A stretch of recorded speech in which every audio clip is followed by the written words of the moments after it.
주일입니다. 1년 동안 참 지내온 시간들을 돌아보면 참 익사이팅하기도 하고요. 또 여러 가지 많은 것들을 경험을 했습니다. 우리가 세상을 살다 보면은 사실 우리가 원하는 상황과 환경대로만 주어지면 참 좋겠는데, 사람이 살다 보니까 그런 환경과 어떤 바람들이 이루어지지 않는 것을 보게 되죠. 성경에 있는 말씀 중에서 제가 몇 구절을 되게 좋아하는 말씀이 있는데, 그 중에 한 구절이 잠언 16장 9절에 있는 말씀입니다. 사람이 자기의 마음으로 모든 길을 계획할지라도 그 걸음을 인도하시는 자는 여호와시니라. 여기까지 온 거 참 은혜입니다. 9년이라는 시간 동안에 하나님의 은혜를 통해서 우리 교회가 여기까지 왔고, 처음에 이 자리를 셋업을 하면서 제가 간절히 기도했던 거는 이 자리가 가득 좀 차기를 바랐습니다. 근데 지금은 주일날 되면 어쨌든 간에 보기가 너무 좋습니다. 그런데 사실 또 개인적인 상황이나 교회 상황이나 여러 가지 상황을 보면 여러분들 감사할 수 있을까? 물론 여러분의 개인의 상황도 그렇게 호락호락하지 않은 것도 제가 알고 있고 어려운 것도 알고 있습니다. 제가 목회자로서 여러분들에게 제 삶을 통해서 하나님이 살아계신 것을 보여주는 것에 대한 부담이 있습니다. 왜냐하면 제가 스스로 그걸 경험하지 못하는데 여러분들에게 하나님이 살아계신 것을 어떻게 나타낼 수 있습니까?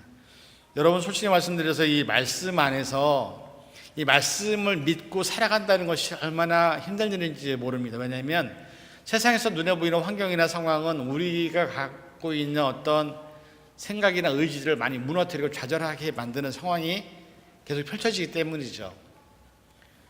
오늘 제가 좀 저의 상황을 먼저 좀 쉐어를 하려고 합니다. 저희가 지금 다음 주 25일까지 이사를 가야 됩니다. 근데 아직 집을 못 구했어요. 그리고 뭐 알다시피 저희 어머니가 되게 많이 아프셔서 제 병원에 계속 입원해 계시거든요. 근데 제가 갖고 있는 컨디션에서는 그분을 향해서 단돈 100불도 못 보내는 상황이기도 하고요. 근데 어머니는 아프셔서 걸음을 걷지를 못하세요. 허리가 다 망가져서. 수술을 몇 번 시도했는데, 그리고 지난주에 이제 우리 교회 대책회의하면서 제가 그런 말씀 드렸잖아요. 교회가 지금 사례비를 또 못 주는 상황이기도 하고요. 그 다음에 저는 또 여러 가지 많은 컨디션 안에서 사실 어떻게 보면 사방팔방으로 막혀 있는 상황입니다. 내 힘으로 아무것도 할 수 없습니다. 그렇다고 해서 뭐 재정이 많은 것도 아니고 돈이 많은 것도 아니고. 그런데 제가 여러분들에게 한 가지 말씀드리는 게 뭐가 있냐면, 마태복음 7장 7절에서 8절에 보면 그 말씀이 있어요. 구하라 그러면 주실 것이요, 찾으라 그러면 찾을 것이요, 문을 두드리라 그러면 열릴 것이니라. 구하는 자에게 주실 것이요, 찾는 자에게 찾게 하실 것이요, 문을 두드리는 자에게 열리게 할 것이다 라는 말씀이 있습니다. 이거는 그냥 말씀입니다. 근데 이 말씀이 내 삶에서 실제로 일어나야 여러분들에게 제가 그것들이 증명이 되잖아요. 오늘 말씀에 보면 1절에 뭐라고 말씀이 되어 있냐면, 하늘에 상전이 계심을 알지어다 이렇게 나와 있어요. 이 말은 뭐예요? 하늘에 하나님이 계심을 너희가 믿느냐? 여러분, 내가 주어진 상황에서 내가 감사할 수 없는 조건이 왔는데 그 안에서 감사할 수 있는 단 하나의 이유는 하나님이 나를 지키시고 인도하신다는 사실들을 믿을 때 감사의 조건이 나오게 됩니다. 근데 제가 그랬죠. 우리 기도합시다. 솔직히 말씀드려서 지난번에 회의하면서 제가 한편으로는 좀 마음이 아팠어요. 여러분들에게 이렇게밖에 얘기할 수 없는 책임자로서의 저의 마음이 별로 솔직히 좋진 않았어요. 근데 그때 우리가 함께 같이 얘기했던 거는 우리 기도합시다. 제가 여러분들에게 뭔가를 얘기할 때 저는 그 방법을 어떤 우리의 인간적인 방법이나 여러 가지 많은 상황들을 통해서 해결하고자 하고 얘기를 하는 게 아닙니다. 저는 목회자로서 여러분들에게 기도를 같이 하자고 그 상황들을 오픈을 하는 겁니다. 지난주에 갑자기 동생한테 연락이 왔어요. 근데 제가 참 마음이 아픈 게, 제가 장남이거든요. 어머니가 평생 얼마나 고생하셨는지 저는 다 알아요. 제가 어머니 일하실 때 노점에서 길거리에서 장사하실 때부터 제가 그분을 도우면서 일을 해왔기 때문에 얼마나 힘든 삶을 살아오셨는지 제가 다 알아요. 근데 그 어머니가 아프시다는 이유 하나에 제가 할 수 있는 게 아무것도 없는 상황. 근데 놀라운 일이 벌어졌습니다. 제 동생이 캐나다 토론토에서 살다가 밴쿠버로 이사를 갔어요. 작년 10월에. 근데 우리도 알다시피 토론토가 뉴욕 쪽에 있는 도시고 밴쿠버는 여기 서부 끝입니다. 퍼시픽 쪽에 있는.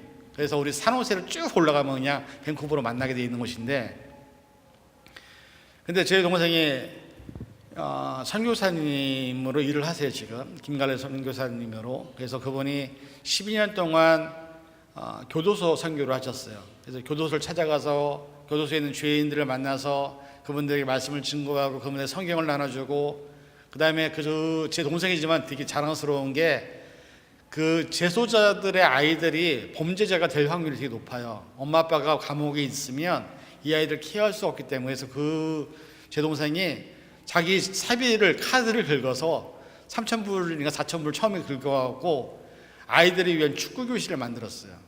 그래서 재소자 아이들의 데려다가 토요일 날은 축구 교실 시키면서 운동을 시키고, 그 아이들 50명, 60명이 오는 애들에게 유니폼, 공, 그 다음에 매주마다 밥을 헤매기는 일을 했습니다. 그러면서 또 역시 노숙자들에게 나가서 복음을 전하고 길거리 나가서 전도를 하고 이렇게 친구를 했는데, 12년 동안 그 일을 하다가 캐나다에서 이제 쓰러지면서 몸이 아프면서, 지금 그 친구도 사실은 이제 뇌에 문제가 있어갖고 되게 안 좋은 상황이긴 해요. 근데도 불구하고 계속 사역을 해요. 근데 이 친구가 밴쿠버 이사를 가고 난 다음에 캐나다에 거기서 12년 동안 있었다 보니까 이 친구의 사역을 돕기 위한 사람들이 있었어요. 근데 지난달인가 이 친구가 갑자기 자기를 도와주는 사람들을 만나기 위해서 밴쿠버에서 캐나다로 다시 갔어요. 한 3박 4일 출장 갔다가 다시 돌아왔는데, 자기를 도와주는 사람 중에 한 분이 한국에서 오신 분이 있는데, 그분이 신촌 세브란스 병원에 있는 의사분인데 리타이어 하셔서 이제 오신 거예요. 그리고 그분이 정부기관에서 이제 일을 하고 계시는 분인데, 근데 제 동생이 저희 어머니 얘기를 자기가 함께 도와주시는 분들, 돈을 대고 함께 기도해 주시는 분들에게 오픈했어요. 지금 우리 어머니가 아프셔서 수술을 하고 난 다음에 걷지도 못하시고 지금 너무 힘든 상황인데, 그리고 지금 저희 어머니는 컨디션이 이제는 더 이상 수술은 안 돼요. 딱 하나 남은 수술이 뭐가 있냐면 허리에 있는 이 뼈들을 다 도려내고 거기다 쇠심을 박는 수술밖에 할 수가 없는 상황이에요. 근데 동생이 그거를 오픈하고 같이 기도를 해달라고 부탁을 했어요. 그랬더니 그 캐나다에 오신 분이 의사시잖아요. 그분이 한국에 있는 신촌 세브란스 병원에다가 연락을 한 거예요. 자기 후배한테. 우리가 돕는 선교사님의 어머니가 지금 그런 상황인데, 왜냐면 우리 어머니가 지금 다니는 병원은 그냥 동네 병원이에요. 그냥 큰 병원이 아니에요. 근데 그 분이 연락을 해서 그분을 도와줘라고, 그리고 자기가 서포트하겠다고.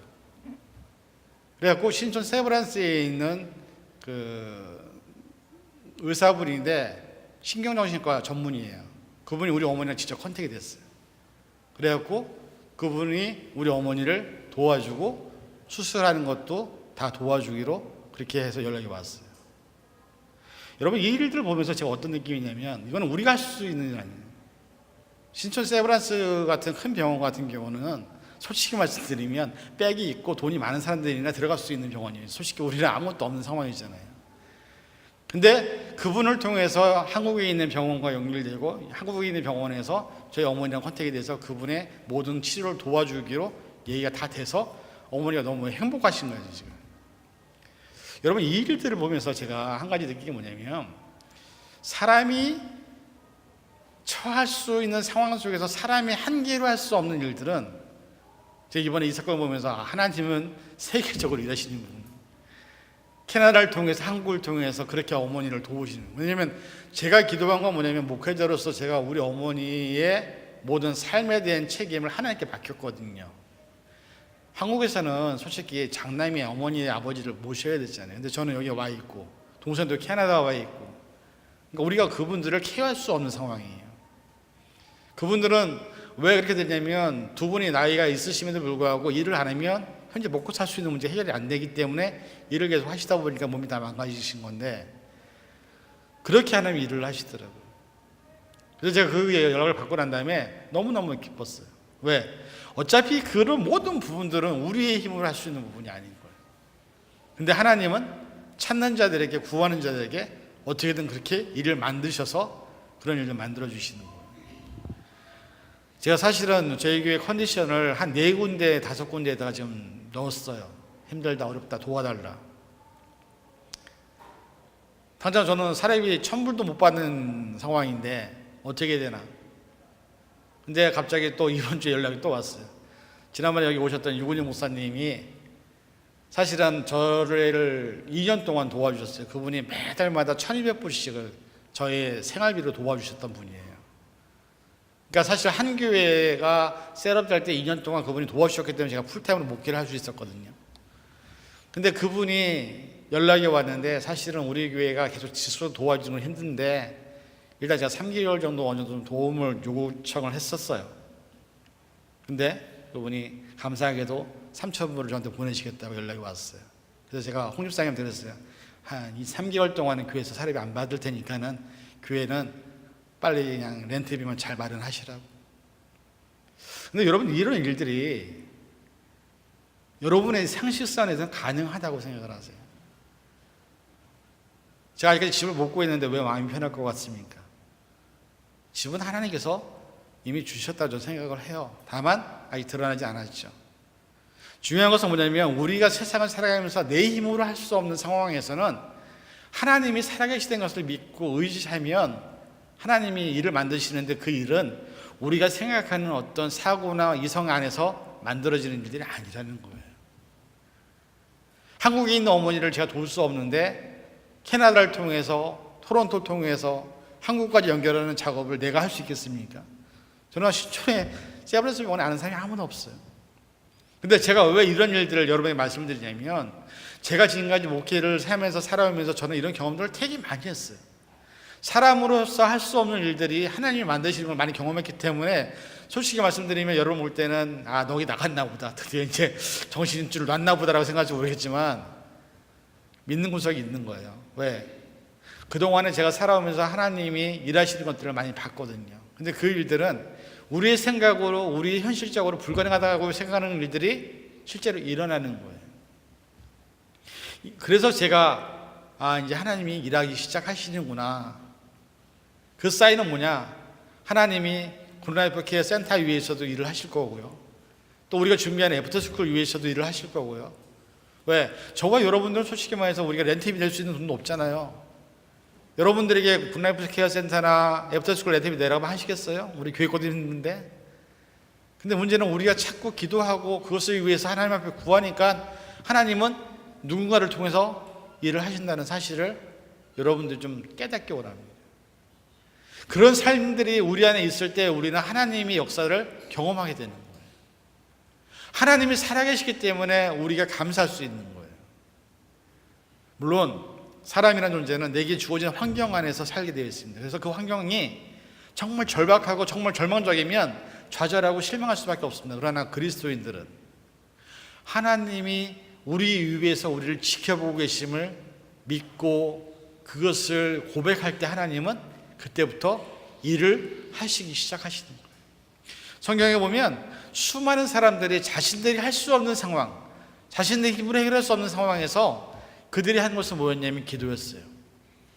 그리고 그들은 뭘 기억했냐면, 하나님이 나를 지키시는구나, 하나님이 나를 도와주시는구나. 교회 지금 현재 컨디션이 변화가 있죠. 근데 저는 여기서도 하나님은 일을 하실 걸 저 믿습니다. 왜? 하나님의 교회예요. 이건 우리 교회가 아니라 하나님의 교회예요. 하나님이 여러분의 인생을 책임지면 여러분의 인생에서도 여러분이 해결할 수 없는 상황이 놓일 때 하나님은 그 길을 통해서 역사를 하신다는 거예요. 그래서 이 말씀에 보면 2절에 뭐라고 되어 있냐면, 기도를 항상 힘쓰고 기도에 감사함으로 깨어있으라. 여러분, 기도에 감사함으로 깨어있는 것은 정말 중요한 거예요. 내가 상황이 아무리 힘들고 어렵다 할지라도 그 상황에서 내가 입에서 감사합니다, 감사합니다 그러면 하나님은 더 큰 감사의 조건을 주신다는 것을 말씀하고 있습니다. 그래서 우리가 지금 기도하자고 그러는 거예요. 월요일부터 금요일까지 기도하자는 이유도 하나님의 역사를 경험하고 싶은 거예요. 이 교회를 통해서, 또 우리의 주어진 문제를 통해서, 여러분의 상황을 통해서, 여러분 이것이 정말 우리에게 필요한데 우리는 이것을 자꾸 인간적인 방법으로, 세상의 방법으로 해결하려고 하는데, 죄송하지만 그거는 해결이 안 돼요. 일시적으로 도움은 될 수는 있지만 하나님의 방법은 놀라운 거예요. 가장 어려움을 당한 사람은 크게 두 명이 있다고 그러면 성경에서는 욥이 있습니다. 동방에서 가장 큰 부자였고요, 돈도 많았고요, 자녀가 10명이었습니다. 종도 많았고 양도 많았고 소도 많았습니다. 그런데 하나님이 에게 사탄이 찾아와서 물어봅니다. 하나님, 저 욥이 왜 하나님을 잘 예배하는지 아세요? 돈이 많기 때문에, 가식이 많기 때문에. 저 사람은 저걸 다 빼앗으면 하나님을 욕하고 저주할 겁니다. 하나님은 아니야, 내가 믿는 욥은 그렇지 않아. 그러면 네 마음대로 한번 해봐. 그래서 사단이 어떻게 했습니까? 하루 만에 모든 종들을 싹 다 죽여버렸어요. 그 다음날은 모든 재산을 강도들이 와서 다 약탈해 갔어요. 그 다음날은 자기 아에 10명이 있는 아이들의 목숨을 한꺼번에 다 빼앗아 가버렸어요. 큰 부자가 그냥 가진 것이 없는 빈털터리가 돼버린 거예요. 그리고 자기 몸에 벽돌로 긁어야만 시원할 정도로 몸에 악창이, 병이 나서 도저히 사람으로 볼 수 없는 상황이 됐어요. 욥의 와이프가 그럽니다. 야, 하나님 욕하고 저주하고 죽어라 차라리. 욥으로서는 더 이상 어떤 것도, 그러나 욥은 끝까지 물어보니면 나를 지으신 이도 하나님이시요, 내게 주신 분도 하나님이시요, 나의 모든 것을 감당하시는 분 하나님이라고 고백을 합니다. 사단이 얘기했던 것, 많이 가졌기 때문에, 많이 누리기 때문에 예수님 잘 믿고 신앙생활 잘하는 게 아니라, 없음에도 불구하고 욥은 그 안에서 하나님을 경배합니다. 그럴 때 하나님은 다시 욥을 회복시키셔서 예전보다 더 좋은 큰 축복을 주시는 것을 우리는 봅니다. 또 하나의 인물이 있다면 아마 요셉일 겁니다. 형들에게 팔려서 노예로 끌려가죠. 어느 집에 들어가서 열심히 일만 했는데 그 주인이 욥을 유혹하다가 안 되니까는 감옥에 가둬버리죠. 하나님만 믿고 의지했던 사람에게 주어진 여러 가지 시련들은 좌절, 절망, 슬픔, 낭만밖에 없었습니다. 그러나 욥은 그 안에서도 하나님을 포기하지 않았습니다. 하나님을 믿고 하나님을 의지했을 때 하나님은 그를 애굽의 국무총리로 만드셔서 그 사람의 삶뿐만 아니라 그의 가족과 그의 민족을 살리는 일들을 펼쳐나가시는 것을 성경은 우리에게 보여주고 있습니다. 여러분, 그리스도인이 다른 사람들과 다른 이유는요, 아무리 절망적이고 아무리 힘든 순간이라도 그 속에서 하나님이 우리를 위해 일하고 계심을 믿는다는 겁니다. 하나님이 지금까지 저를 지켜주셨어요. 제가 이번 주에 페이스북을 보다가 어느 영상을 봤는데 너무 충격을 받았어요. 어떤 아이들이 태어났는데 쌍둥이로 태어났어요. 근데 여러분 한번 잘 상상을 해보세요. 두 아이가 태어났어요. 근데 서로 마주 보는데 몸은 하나예요. 이해되세요? 상반신은 두 명이 있는데 허리는 하나예요. 다리도 하나예요. 그렇게 태어난 아이가 있더라고요. 이 아이들이 목욕을 하는데 어떻게 하는지 아세요? 다리가 하나니까 두 팔로 뒤를 뒤져요. 그러면 다리 2개, 팔 2개, 팔 2개, 6개가 되는 거예요. 얘네들은 정상적으로 걸어 다닐 수가 없어요. 이 팔을 땅에 닿아야만 이렇게 해서 걸어 다녀요. 이렇게. 그 아이들이 목욕을 하는데 한 손으로는 물을 껴안고 한 명의 손으로는 서로 문질러줘요. 그런데 웃으면서 해요. 너무 웃긴 거예요. 서로를 바라보면서 몸을 닦아주는 거예요. 남자애들인데. 학교 갈 때도 얘네들은 다리 2개로 두 팔을 양쪽에 짚고 거미처럼 이렇게 걸어가요.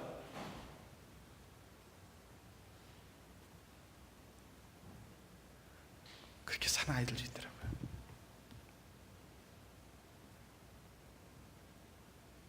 의사들이 얘기합니다. 분리가 안 된대요. 왜? 몸이 두 개인데 장기가 밑으로 다 모여 있어서 한 명의 허리를 잘라버리면 얘는 죽을 수밖에 없어요.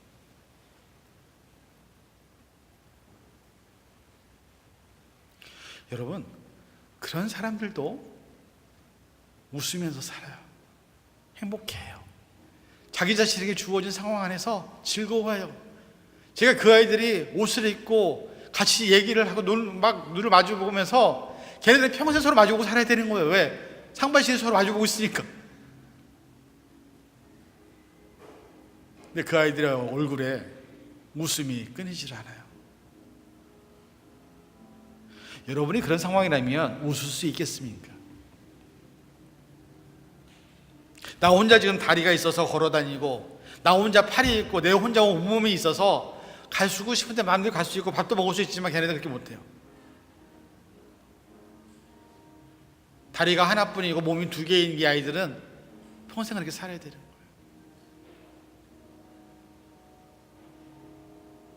우리가 미국에 살면서, 여러분 그거 아세요? 미국에 사는 게 뭘 의미하는지 아십니까? 세계에서 상위 0.1% 안에 들어간 사람이 미국에 사는 사람들이에요. 세계 인구를 따지면 99.9%는 아직까지 미국에 오고 싶어서 안 달라는 사람들이 전 세계에 얼마나 많은지 아십니까? 여러분 미국에 살고 있잖아요. 여기서 밥 먹는 거 여러분 문제 있습니까? 비록 힘들게 일은 하지만 먹고 사는데 문제 있습니까? 얼마나 큰 감사의 조건을 갖고 있는지를 우리는 몰라요. 그리고서 힘들대, 어렵대. 여러분, 믿는 사람들은, 크리스천들은 다른 게 아니에요.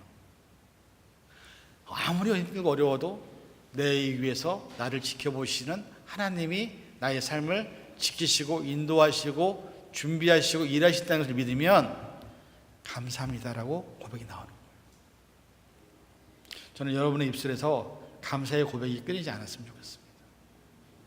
비록 힘들고 어렵다 할지라도, 어떤 상황이 내 앞에 주어진다 할지라도 그 속에서 여러분들이 감사합니다, 그 고백이 여러분의 입술에서 더 큰 감사의 조건들을 만드는 일들을 하나님은 이루신다는 겁니다. 그래서 기도할 때 우리는 감사의 기도로 계속 채워야 되는 거예요. 한국 사람들이 왜 못 사는지 아세요? 이유 하나입니다. 맨날 죽겠대. 배고파 죽겠네, 배불러 죽겠네, 졸려 죽겠네, 힘들어 죽겠네. 입에서 죽겠다는 말이 떨어지지 않으니까는요 맨날 못 사는 거예요. 그러나 그 입에서 나오는 상대방의 말이 상대방을 위로하고 격려하고 상대방을 용기를 주는 말을 계속 하잖아요. 여러분 한번 실험 한번 해보세요. 밥을요 딱 갖다 놓고요, 그 밥에다가 여러분이 매일마다 한마디씩 나쁜 말 한번 해보세요. 밥 색깔이 어떻게 변하나. 그리고 또 하나 해보세요. 밥을 놓고요, 그 밥에다 좋은 말만 계속 해줘보세요. 실험했더니 나쁜 말을 계속 들은 이 밥은 나중에 색깔이 시커멓게 안 좋게 변해요. 근데 좋은 말을 계속 들었던 이 밥은 색깔이 변하지 않고 곰팡이가 썰지 않고요 오래 가요. 하물며 하나의 고물도 그런데 우리의 삶을 하나님이 가장 좋은 것으로 선한 것으로 채우신다는 것을 믿으면 그 믿음대로 된 줄 믿습니다. 그게 믿음의 고백인 거예요. 현실의 상황은 가나안에 정탐했던 사람들이 가나안 땅 들어갈 때 우리 못 들어간다, 우린 죽는다. 그래서 있잖아요, 하나님이 그래 그럼 니네가 원하는 대로 해줄게. 그래서 다 죽여줬어요. 그런데 약속 믿고 하나님께 고백했던 여호수아와 갈렙은 가나안 땅을 차지하고 하나님이 주신 복을 누립니다. 여러분 말대로 됩니다. 말대로. 여러분의 입술이 어떤 말을 하느냐에 따라서 여러분 인생이 바꿔지고 달라지는 거예요. 근데 중심은 우리는 그 위에 나를 지켜보시는 하늘의 상전이 있는 것을 깨닫는 사람들은 감사할 수 있게 되는 거예요. 그래서 제가 지금 되게 익사이팅해요. 또 어떤 일을 하나님께서 만드실까? 집의 문제도, 또 센터의 문제도, 상황의 문제도 하나님 또 어떻게 만드실까? 솔직히 익사이팅 기대가 됩니다. 여러분들 저 보면 드디어 목사님 미치시나 보다 그럴 수 있겠지만요, 솔직히 익사이팅합니다. 하나님 일하시는 거는요 놀라워요.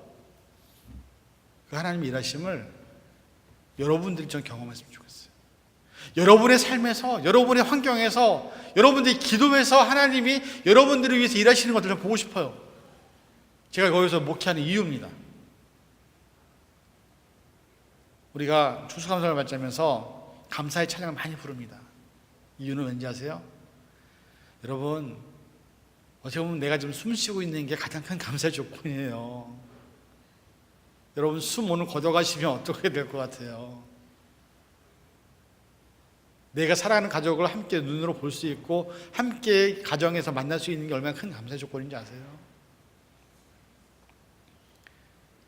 우리가 이제는 내게 주신 은혜를 감사하고 내게 주신 환경 안에서 만족하고 자족해서 여러분의 삶에 하나님의 놀라운 것들을 경험하는 그런 저와 여러분이 될 수 있기를 주님의 이름으로 간절히 축원을 드립니다.